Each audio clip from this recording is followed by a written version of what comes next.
แหล่งท่องเที่ยวทางภาคใต้ของลาวเขาโดยเฉพาะก็แมนแหล่งท่องเที่ยวน้ำตกตาดเนียงที่จะมีการพัฒนาในปี2006ที่จะมาถึงนี้โดยบริษัทพัฒนาแหล่งท่องเที่ยวน้ำตกตาดเนียงหลัก40เมืองปากซองแขวงจำปาสักจะมีการพัฒนาแหล่งท่องเที่ยวดังกล่าวให้มีหลากหลายกิจกรรมโดยประสบมีส่วนร่วมสามารถดึงดูดนักท่องเที่ยวทางภายในและต่างประเทศได้มาเห็นแล้วจากมาเที่ยวอีกในอนาคตท่านนางสอนธิดาอุณาพมประธานบริษัทพัฒนาแหล่งท่องเที่ยวน้ำตกตาดเนียงหลัก40เมืองปากซองจำกัดแขวงจำปาสักได้ให้สัมภาษณ์ต่อกับนักข่าวเมื่อบดลผ่านมาที่ว่าสถานที่ท่องเที่ยวธรรมศาสตร์น้ำตกตาดเนียงเป็นหนึ่งแหล่งท่องเที่ยวที่มีความสวยสดงดงามทางเป็นที่รู้จักกันดีทางภายในและต่างประเทศสถานที่ท่องเที่ยวแห่งนี้นอกจากจะมีความสวยสดงดงามของน้ำตกตาดแล้วท่านยังได้เห็นทิวทัศน์ธรรมศาสตร์บวกกับวัฒนธรรมที่มีเอกลักษณ์ท่องเที่ยวโดยเฉพาะอยู่แหล่งท่องเที่ยวน้ำตกตาดเนียงป่าสนบดาเผามีกระบวนการจ้างข้าวหั่นและฝดฟืนในฤดูนี้กำลังเก็บเกี่ยวกาแฟทั้ง4ทั้งอิวและอื่นๆจ้างเป็นกระบวนการนอกจากนั้นสถานที่ท่องเที่ยวหลายจุดในเมืองปากซองที่ผ่านมายังมีเทศกาลบุญกาแฟเห็นว่าปีนี้กระบวนการที่เป็นตองโซของการพัฒนาการท่องเที่ยวติดพันกับกสิกรรมติดพันกับการท่องเที่ยวนอกจากกาแฟแล้วยังมีการปลูกพืชผักปลอดสารพิษปัจจุบันยังมีหลากหลายผู้ประกอบการปลูกต้นไม้ให้มากที่นำเอาแนวพันธุ์เข้ามาจากต่างประเทศมาปลูกอยู่เมืองแห่งนี้กลายเป็นผลิตภัณฑ์ที่ส่งออกข้าพเจ้านางสอนธิดาอุณพมผู้พัฒนาสถานที่ท่องเที่ยวน้ำตกตาดเนียงถือว่ามาฮอดปัจจุบันนี้เนาะกิจกรรมของแหล่งท่องเที่ยวพวกเขานี้นอกจากที่บรรดาทานได้เห็นน้ำตกที่สวยสดงดงามแล้วดังที่บรรดาทานได้เห็นทิวทัศน์ธรรมชาติบวกใส่กับวัฒนธรรมที่มีเอกลักษณ์ท้องถิ่นโดยเฉพาะอยู่แหล่งท่องเที่ยวน้ำตกตาดเนียงพวกเขานี้เนาะพ่อแม่ประชาชนบรรดาเผ่ามีขบวนการย่างห้าวหันและฟดฟื้นและในฤดูนี้นี่แม่นกำลังเก็บเกี่ยวกาแฟเนาะทั้งเก็บหมากกาแฟทั้งสีทั้งอิ่วขบวนการนอกจากที่มีการท่องเที่ยวที่มีหลายๆจุดอยู่แหล่งท่องเที่ยวแล้วก็อยู่ในเมืองปักซองพวกเขาแล้วนี้เนี่ยผ่านมาก็ยังมีเทศกาลบุญกาแฟของเมืองปักซองพวกเขานี่เห็นว่าปีนี้กระบวนการที่เป็นต้องโซ่ของการพัฒนาการท่องเที่ยวอันนี้มันการท่องเที่ยวติดพันกับกสิกรรมติดพันกับการท่องเที่ยวนอกจากกาแฟแล้วยังมีปลูกพืชผักปลอดสารพิษเดี๋ยวนี้ยังมีหลากหลายผู้ประกอบการเนาะปลูกหมากไม้กินหมากที่นำเข้ามาจากต่างประเทศแล้วมาปลูกอยู่เมืองปักซองนี่กลายเป็น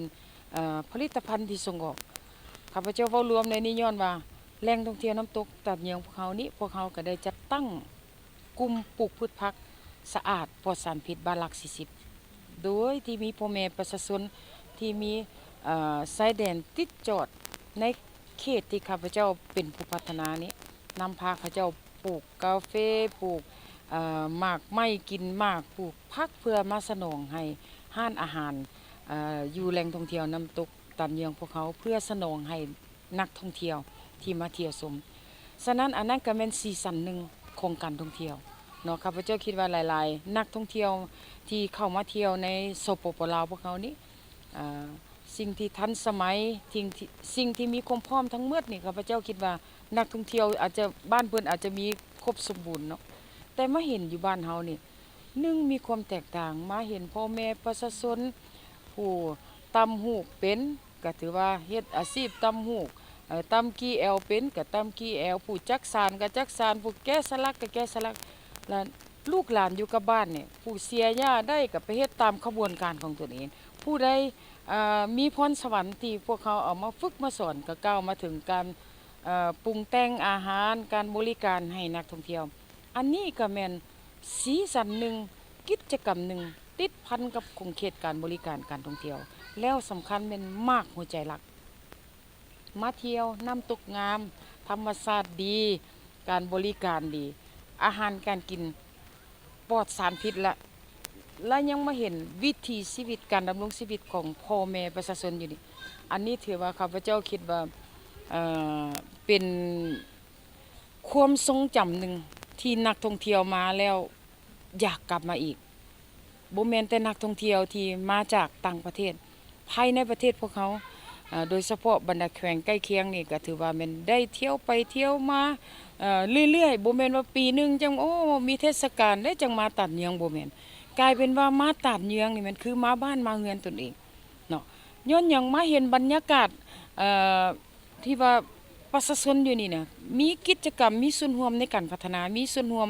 เป็นเสาหลักในโครงประกอบของการพัฒนาสถานที่แหล่งท่องเที่ยวของเรานอกจากนั้นนอกจากที่บรรดาท่านได้มาเห็นแล้วน้ำตกงามแล้วบรรยากาศสีสันคือนี่แหละเห็นนักท่องเที่ยวต่างประเทศภายในประเทศเข้ามาท่องเที่ยวแล้วนี้ต้นปี 2026 นี้พวกเขาก็คาดว่ามีแผนจะเสริมขยายให้พ่อแม่ประชาชนที่อยู่ในกลุ่มอยู่ในขงเขตบ้านหลัก40และบ้านใกล้เคียงเนาะพออยู่พื้นฐานอยู่นี่มันพ่อแม่ประชาชนมีสวนซาสวนกาแฟแล้วก็มีกิจกรรมอื่นๆที่สำคัญที่เฮ็ดดึงดูดให้นักท่องเที่ยวสนใจอยากมาเบิ่งสำคัญนี่บ่แม่นมาเบิ่งละล่าได้เบิ่งแล้วสามารถซื้อกับมื้อต้นมื้อฝากได้ให้เป็นของต้นของฝากให้กับครอบครัวได้ข้าพเจ้ามีแผนจะสุขอยู่ส่งเสริมให้พ่อแม่ประชาชนเนาะเฮ็ดกิจกรรมขัวซาและขัวกาแฟของส่วนตนเองอยู่ในแหล่งท่องเที่ยวพวกเขาเนาะท่านนางสอนธิดาอุณาพรมยังให้ฮู้ตื่มอีกว่าในปี 2016 มีแผนจะขยายให้ประชาชนที่อยู่ในกลุ่มคงเขตบ้านหลัก 40 และบ้านใกล้เคียงประชาชนที่มีพื้นฐานมีสวนซาสวนกาแฟ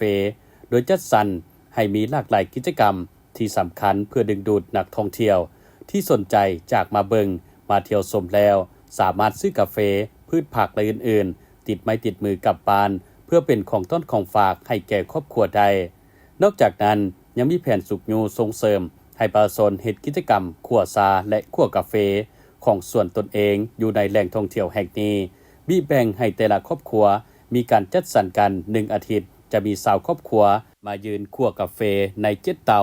ให้นักท่องเที่ยวได้ชิมและได้เห็นขั้นตอนกรรมวิธีในการคั่วการปรุงแต่งแล้วมาชิมซาก้าวไปถึงการสร้างอาชีพให้เขาเจ้าเป็นความลึงเคยนอกจากนั้นจะเก็บแต่ใบซาสดไปส่งขายให้บรรดาโรงงานที่ผลิตจำนวนหลายเพื่อให้เขาเจ้ามีรายรับเพิ่มนอกจากการเก็บยอดซาไปขายแล้วยังมีหลายกิจกรรมเพื่อให้นักท่องเที่ยวไปย่างเลาะชมส่วนที่ประชาชนปลูกตื่มอีกปัจจุบันน้ำตกตัดเยืองมีนักท่องเที่ยวทางภายในและต่างประเทศเข้ามาเที่ยวชมเพิ่มขึ้นอย่างต่อเนื่อง